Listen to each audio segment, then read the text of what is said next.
Live में आपका स्वागत है। मेरा नाम रंजित है और मेरे साथ दया है। कांग्रेस मुखपत्र या कहें जवाहरलाल नेहरू द्वारा शुरू किए गए नेशनल हेराल्ड अखबार में एक सर्वे छपा है। सर्वे में बताया गया है कि अब जो मध्य प्रदेश में इस साल के अंत में चुनाव होंगे, विधानसभा चुनाव, उसमें बीजेपी की सरकार दोबारा बन सकती है। यह सर्वे छपा है नेशनल हेराल्ड अखबार में, जो कांग्रेस का मुखपत्र माना जाता है, जो मैंने अभी आपको थोड़ी देर पहले बताया। हैरानी की बात यह है कि इसमें प्रधानमंत्री नरेंद्र मोदी को सबसे पॉपुलर नेता बताया गया और इसके बाद राहुल गांधी का नंबर है। इसी मुद्दे पर ज़्यादा जानकारी देने के लिए हमारे साथ है दया, जो इस सर्वे के बारे में आपको बताएंगे कि इस सर्वे कौन सी कंपनी ने किया है, किस संस्था ने किया है और इस सर्वे के मायने क्या है। तो दया, आपका स्वागत है। तो दया, सबसे पहले बताइए कि ये सर्वे किस संस्था का है और इसमें क्या खास है? ये सर्वे स्पीक मीडिया नेटवर्क के द्वारा किया गया। स्पीक मीडिया नेटवर्क एक साउथ इन दक्षिण भारत का एक समझ लीजिए एक सर्वे संस्थान है जो राजनीतिक मुद्दों पे सर्वे करती है। और उन्होंने एक सर्वे किया मध्य प्रदेश में और काफ़ी मतलब जो इस सर्वे का जो आंकड़ा था, काफ़ी लोगों के द्वारा पूछा गया कि इसका जो इसको बोलते हैं जो सर्वे सैंपल होता है 10,000 लोगों से ज़्यादा पेश किया गया। और उसमें बताया गया कि अगर बीजेपी अगर मध्य प्रदेश में इस साल के अंत में जो चुनाव होने वाले हैं उसमें जो बीजेपी अगर कांग्रेस बसपा के साथ गठबंधन भी करती है तब भी उसको कुछ खास फायदा नहीं होने में जा रहा है और वह बीजेपी वहाँ पे सरकार बनाती दिखेगी। भले ही मध्य प्रदेश में शिवराज सरकार पिछले काफ़ी सालों से है और एंटी इनकम्बेंसी की बात भी की जा रही थी, लेकिन कांग्रेस के मुखपत्र नेशनल हेराल्ड ने यह खबर को छापा है और बताया जा रहा है कि अगर बीजेपी कांग्रेस और बसपा गठबंधन करते भी हैं तभी भी बीजेपी जीतेगी और कांग्रेस और बसपा अलग लड़ते हैं तो बीजेपी का जो आंकड़ा है और भी बढ़ जाता है। तो दया, दूसरा सवाल मेरा आपसे ये है कि कितनी बड़ी चुनौती है कांग्रेस के लिए इस सर्वे के सामने आने के बाद, क्योंकि नेशनल हेराल्ड ने सर्वे छापा है और नेशनल हेराल्ड कांग्रेस का मुखपत्र है, लेकिन फिर भी उसने इस तरह की जो सर्वे छापा है कि अपने आप में हैरानी भरी बात है। हाँ, लेकिन अगर उस खबर को हम पढ़े नेशनल हेराल्ड ने जो इस सर्वे को भले ही जगह दी है, लेकिन जब अगर खबर के बीच में हम जाते हैं तो उन्होंने बताया कि इसको अगर वोट परसेंटेज पे जाया जाए तो बीजेपी और मोदी की लोकप्रियता में मध्य प्रदेश में कमी आई है। उन्होंने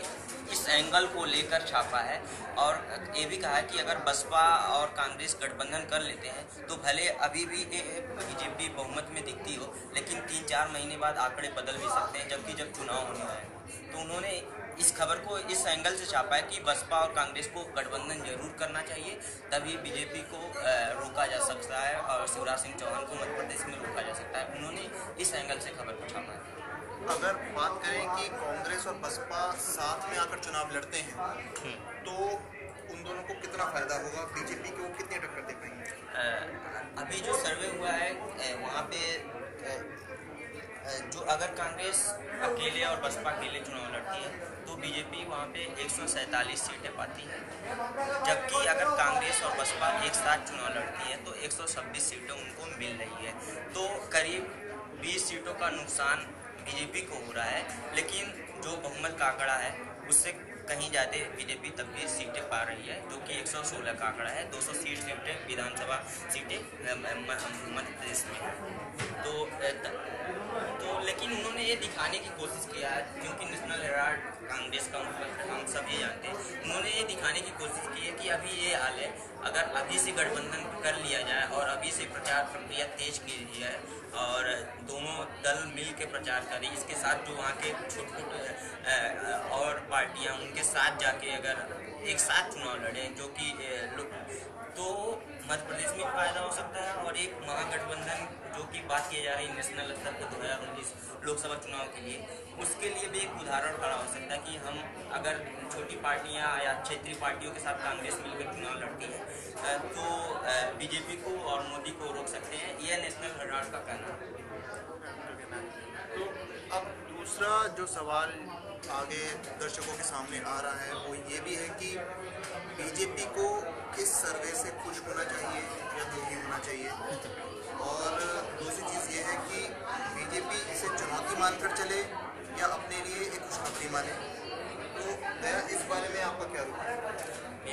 से कि इस सर्वे को भी देखा जाए तो काफ़ी अगर चुनाव मतलब ये लोग गठबंधन करते भी हैं तभी भी बीजेपी करीब 11 सीटों से बहुमत के आंकड़े को पार कर रही है जो, और अगर गठबंधन कर लेते हैं ऐसा तो, और मुझे नहीं लगता कि कांग्रेस और बसपा में गठबंधन इतना ही आसानी से हो जाएगा, क्योंकि मायावती एक महत्वाकांक्षी नेता है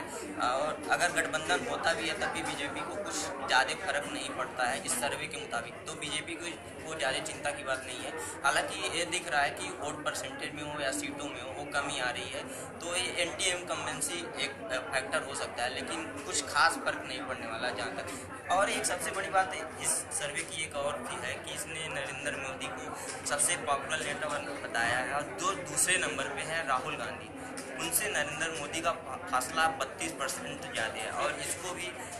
नरेंद्र मोदी को 41% से ज़्यादा वोट मिले हैं, जबकि दूसरे नंबर पे राहुल गांधी आते हैं जिनको 9% वोट मिले हैं मध्य प्रदेश में। तीसरे नंबर पे मध्य प्रदेश के मुख्यमंत्री खुद शिवराज सिंह चौहान, जबकि चौथे नंबर पे बीजेपी अध्यक्ष अमित शाह हैं, सबसे पॉपुलर नेता मध्य प्रदेश में इस सर्वे के अनुसार। और पाँचवें नंबर पर मध्य प्रदेश के पूर्व मुख्यमंत्री और कांग्रेस के जो वयोवृद्ध नेता हैं वो दिग्विजय सिंह, उनको रखा गया है। तो अगर अभी मध्य प्रदेश कांग्रेस की बात की जाए तो दिग्विजय सिंह को भले यहाँ पे पॉपुलर बताया गया, लेकिन वहाँ पे ज्योतिरादित्य सिंधिया और कमलनाथ के ज़्यादा खेल रहे हैं, और उनको ही आगे करके चुनावी जो कैंपेन अभी से भी शुरू हो गई है उनको ही लीड करके किया रही। तो अगर कांग्रेस के लिए शायद नेशनल हेराल्ड ने ये भी बताने की कोशिश की है, क्योंकि ये नेशनल हेराल्ड एक ऐसा मुखपत्र है जो कांग्रेस के वयोवृद्ध नेताओं के द्वारा ही चला है। तो उन्होंने ये भी दिखाने की कोशिश की है, भले ही राहुल गांधी अध्यक्ष हो गए हैं, भले ही उनके साथी युवा हैं और ज्योतिरादित्य सिंधिया काफी उनके करीब है, लेकिन उनको दिग्विजय सिंह को भी भूलना नहीं चाहिए और दिग्विजय सिंह को भी कितना महत्व देना चाहिए मध्य प्रदेश विधानसभा चुनाव, ये भी दिखाने की शायद कोशिश की गई इस सर्वे के द्वारा और नेशनल हेराल्ड के द्वारा। तो यानी इस पूरे प्रकरण का जब पूरे जो खबर को अगर देखा जाए तो ये मान के चले कि कांग्रेस के लिए 2019 का चुनाव है, भले ही या मध्य प्रदेश के विधानसभा चुनाव है, उसकी डगर आसान नहीं। कांग्रेस को सबसे पहले अपनी रणनीति को मध्य प्रदेश में न सिर्फ सुधारनी होगी बल्कि अपना जो संगठन है, जमीनी संगठन है, उसको भी मजबूत करने की उसके सामने कड़ी चुनौती है। और इसमें अगर बसपा उसका साथ देती है तो यकीनन हो सकता है कि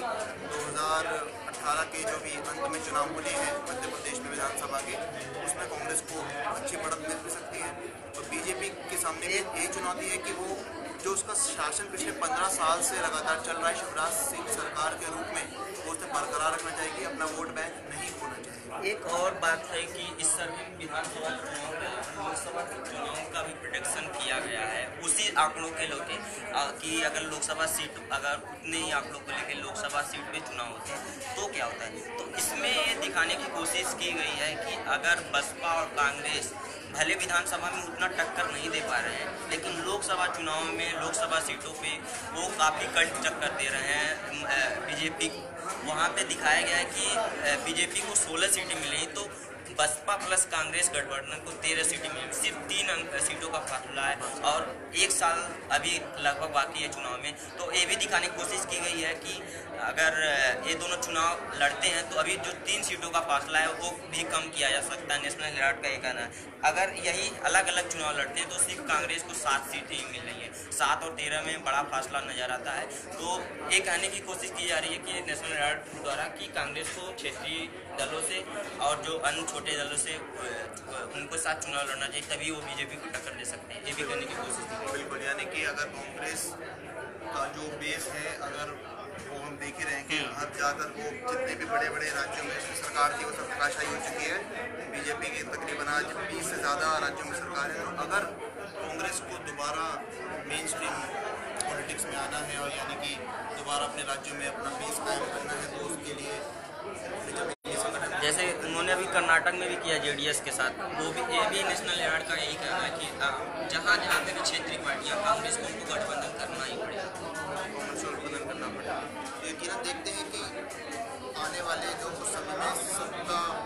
जो सबूत हम सभी को मिल जाए। जाहिर हमारे सबके सामने रिजल्ट आ ही जाएंगे कि नेशनल हेराल्ड में जो बात कही है उसमें कितनी सच्चाई है। एक और बात है कि नेशनल हेराल्ड अभी कल या परसों की बात है, कल उनका मुख्य जो मेन हेडलाइन था, उन्होंने जो राफेल डील है अभी मोदी सरकार के द्वारा फ्रांस के साथ जो किया उसको बोफोर्स के साथ तुलना की थी। तो ये खबर निकालना कहीं ना कहीं ये भी दिखा रहा है कि वो अपनी निष्पक्षता भी साबित करने की कोशिश कर रहे हैं कि हम एक न्यूज़पेपर है, मेन स्ट्रीम मीडिया है, ये भी दिखाने की कोशिश की गई है इस न्यूज़ को भी छापकर। लेकिन उसमें ये भी डाला गया है कि अगर कांग्रेस को आना है आगे तो क्षेत्रीय पार्टियों के साथ गठबंधन करना होगा। अभी के लिए सिर्फ इतना ही। आप देश और दुनिया की बाकी खबरों के लिए हमारी वेबसाइट www.inkhbar.com पर लॉगिन करें और देश और दुनिया की खबरें देखें। नमस्कार।